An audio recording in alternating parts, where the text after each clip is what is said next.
তো hello friends, তোমরা সবাই কেমন আছো? আজকে আমি মাছের ডিমের কারি তৈরি করব। প্রথমে কুচি করে কেটে রাখা পেঁয়াজ, তারপরে কিছুটা কাঁচা লঙ্কা, নুন,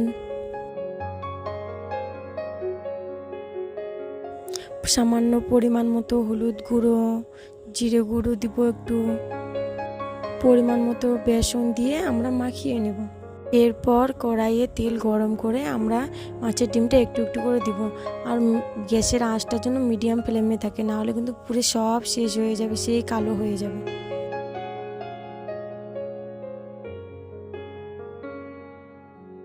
দেখো মাছের ডিমটা কেমন সুন্দর করে ভাজা হয়ে গেছে, আমি একটা একটা করে তুলে নিব। এরপর আমি মিক্সারে আদা, রসুন, পেঁয়াজ, টমেটো, শুকনো লঙ্কা সব একসাথে একটা পেস্ট করে নেব।